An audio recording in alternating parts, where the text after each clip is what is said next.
All right. Hi, I'm Seth, and welcome to my YouTube channel. So basically today, I just wanted to, the last chakra we went over was Anahata, or the heart chakra, meaning unhurt. And today we wanted to, move on and go to the fifth chakra, which is Vishuddha. Vishuddha. A couple people say a couple different ways. The spelling is different on a couple different, platforms. So, I just pronounce it the best I can. But basically, I love this chakra. Why? Because it's basically the chakra of like true knowledge and understanding of yourself. And like understanding truly what your power is, like through knowing who you are and understanding how to communicate that to other people. It's a beautiful chakra, It basically means pure or filtered, because when you can truly communicate well to other people, it changes the way that you see yourself. And it also, that first step before being able to communicate to others is learning how to communicate with yourself, understanding your body, your emotions, your little idiosyncrasies that your body does, and your mind as well. And once you get those things figured out, figuring out other people is much easier, because communication is really just all are you willing to be open kind of concept. So basically what this governs is things like self-identity, truth, speech, purity, integrity, honor, and it's located in the throat or connected to the thyroid or the thymus gland. Pretty interesting gland, look it up. Underactive, it can cause shyness, it can cause shame or holding back, or a feeling of reluctance, maybe sensual or sexual anxiety, lack of expression, can't create. The reason I say all this is because the communication is the forefront to all these things. To communicate, to being open and being honest and being true to yourself and true to others. As long as you learn how to communicate, you can master these other things effortlessly. But without communication, all of these things, are harder to understand and learn.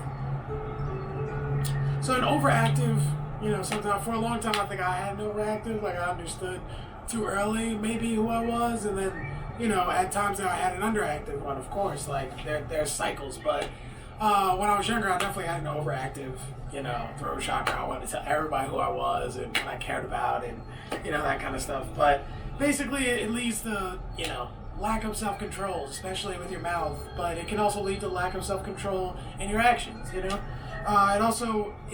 kind of produces an inability to listen, because communication is a two-way street, to where you must talk and you must listen. So if you can't do both of those things, it'll put a block on your chakra, or, it'll block you from advancing or growing or expanding or balancing this chakra. Some tips, understand yourself clearly. So the first step to communication, I think, is really being able to go internal, look inside, and see who you truly are, how you truly feel about things, what you truly want, who you are, and what you want. It's a phrase that I use a lot in my life, especially with my students and the people that I mentor and talk to and just have great conversations with, is who are you and what do you want? And once you understand those things, it really gives you a power that a lot of people on this planet don't have, because a lot of people don't know who they are and don't know what they want. One or the other, or sometimes sometimes both, to be honest. So to balance it, and what a balanced throat chakra looks like, Vishuddha, Lord Christ, I need to look up the actual pronunciation of that, is the sense of understanding of self, or, like strength in yourself, or like a certain level of vitality or life to you, where you know who you are and you understand who you are and you know what you want, so you can communicate that effectively to people. You can help people along their journey sometimes. Like it's a beautiful thing when you know who you are and what you want. The sound associated with it is a humming sound, actually, so it's like hum.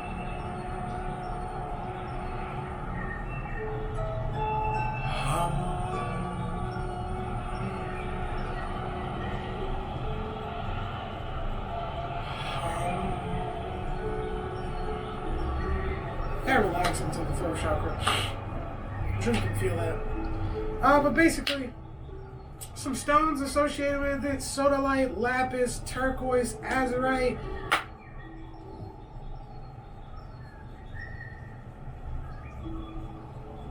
I don't know what this other one says. I can't remember. I'm handwriting sometimes. Sorry, guys. Alright, so basically, the last thing is I'm going to tell a cool story about the throat chakra. So I love learning and understanding chakras. Why? Because they help a lot in business. Let me explain. So often I take my clients based on things that most people wouldn't, base it upon. Of course, I qualify them. Do they have enough money to pay me? Do they listen? Things like that, right? But I also take them based on the chakras. And one chakra I look for in particular is throat chakra, to see if it's underbalanced, overbalanced. Under.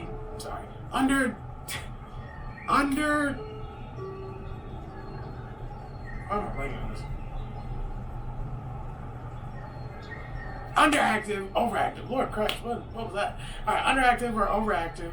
And then I also, check and see if it's balanced. So underactive, overactive, or balanced. And often with throat chakra, and also solar plexus, they're the easiest ones to sense because people kind of exert them so much or don't exert them so much when there's an imbalance in them. And one of my would-be clients, a guy I was prospecting to be a client, we had a call, and I realized that he just didn't know who he was or what he wanted. He had a business, he had some money, he had the qualifying things, but he didn't understand who he was and what he wanted, and I realized that would have made my job harder. So I chose not to take a client. But it's beautiful what you'll learn as you start to dive deep into the chakras and understand exactly what each function of each one is and how they actually help and are applicable. Some people will say more than algebra in real life. So, I love you all. Have a blessed day. I'll talk with you soon. Like, subscribe, share, please. Get the light work out. We'll talk soon. Love you guys.